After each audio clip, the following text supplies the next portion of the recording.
Hola, ¿qué tal? Muy buenas noches. Los saluda Paulina Mercado. Bienvenidos a Azteca Opinión. En este capítulo de 13 en Libertad, el periodista Sergio Sarmiento explica cómo algunos políticos mexicanos defienden las posiciones de gobiernos autoritarios que han atentado contra las libertades individuales como Venezuela y Corea del Norte. Tiene como invitada a María Amparo Casar, investigadora del CIDE.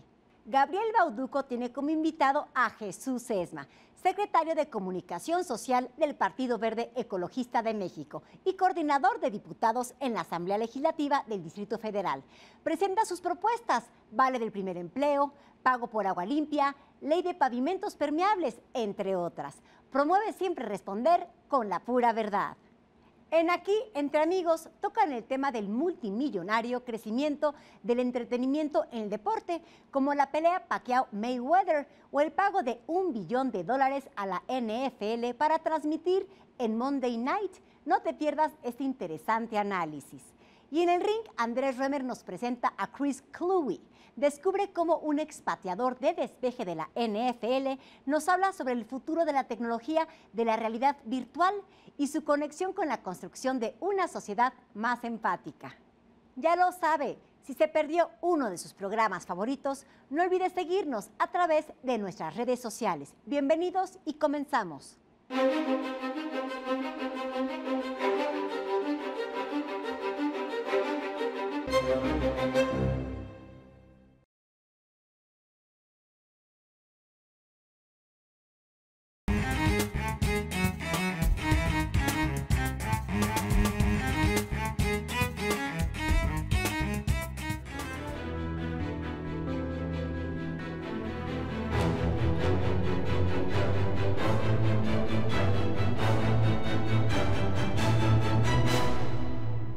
México dista de ser un país ideal. Por lo tanto, se vale echar un vistazo a los países de otros lugares del mundo con el fin de tratar de derivar ejemplos que nos permitan construir un México mejor. El problema es que algunos de nuestros políticos, en lugar de tratar de encontrar ejemplo en naciones que han construido países con mayores libertades en lo político o en lo económico, prefieren buscar aquellos países que se han distinguido por ser autoritarias, tanto en lo económico como en lo político, como si de ahí pudiéramos sacar los ejemplos para construir un mejor país.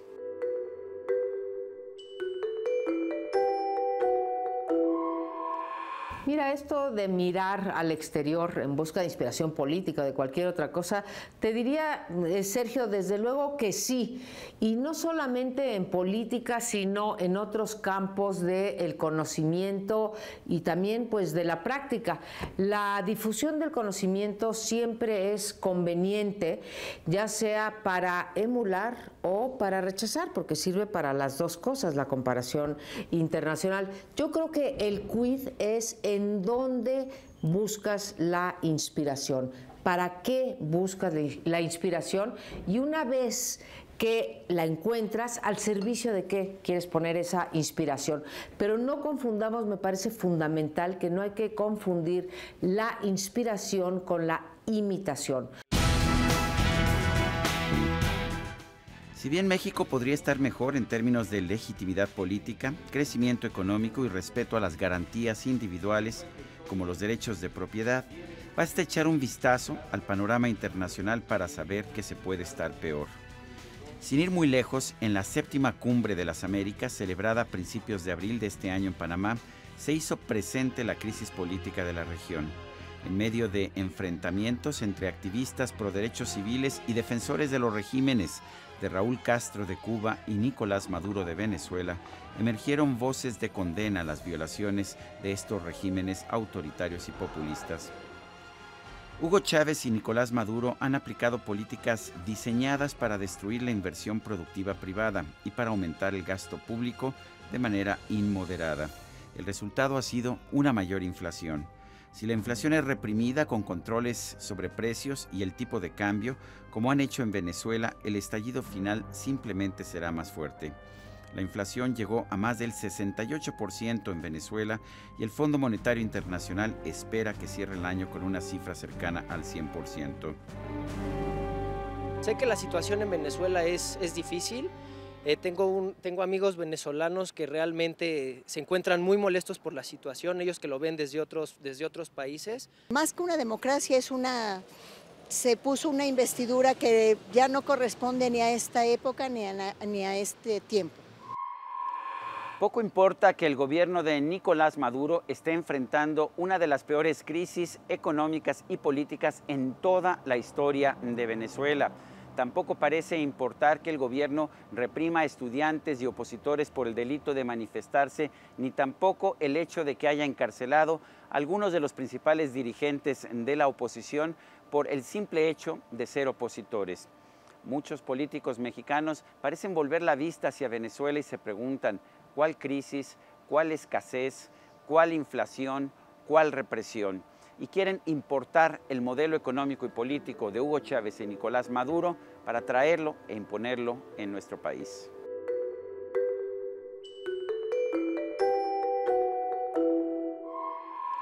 Suponiendo que se pudiera importar, porque pienso que para poder importar el chavismo necesitarías a un Chávez, y no lo estoy viendo yo en este momento en México, pero vaya, en cualquier sociedad en la que pudiera florecer, tendrías que tener un Chávez y una sociedad en la que pudiera florecer ese Chávez. Sí valdría la pena, déjame ponerme pues ya en la ironía, sí valdría la pena importarlo si lo que México quiere o si a lo que México aspira es a tener escasez de alimentos, es a tener una mayor inflación, es a tener más crimen todavía del que tenemos, es a tener bajos ritmos de crecimiento o más bajos de los que hemos tenido en las últimas décadas, es a tener indicadores de desarrollo, bienes y servicios para la población pues muy deficiente. Si eso queremos, pues sí, importemos el chavismo. Sergio, pues adelante, ¿no?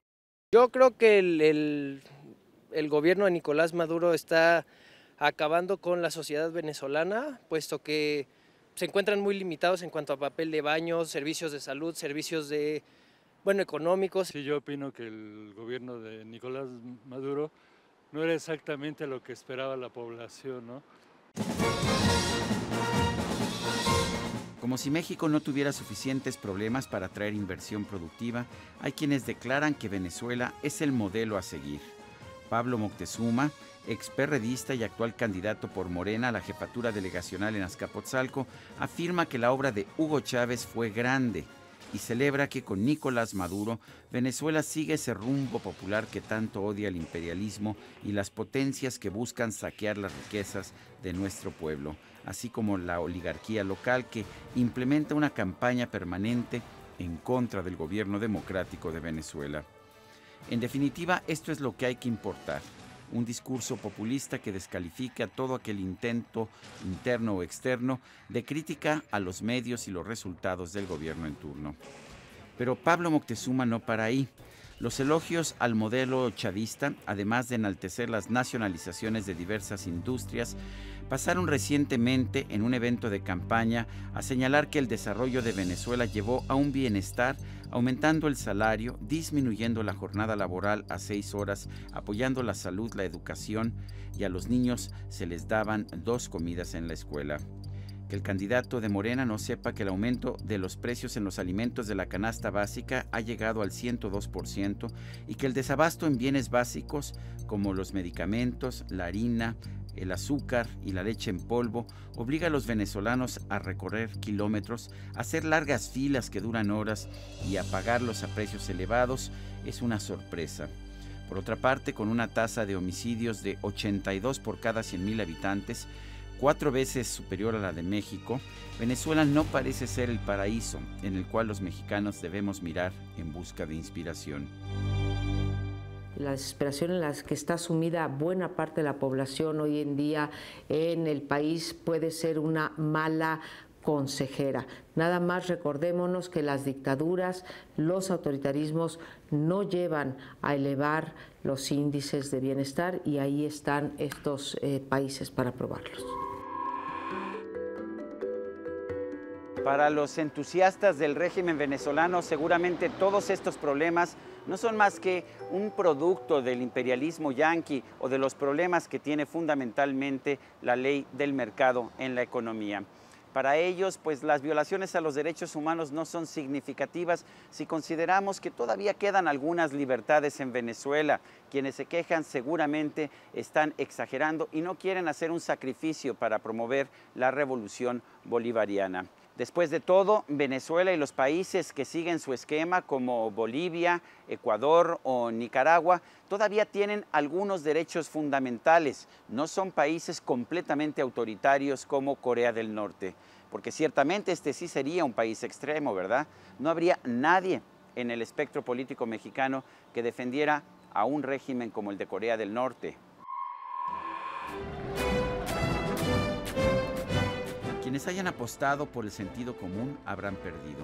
Nuestro sistema de partidos alberga grupos de ideología extrema que no solamente lamentaron la muerte del dictador Kim Jong-il en 2011, sino que ven en el modelo norcoreano la alternativa política a importar.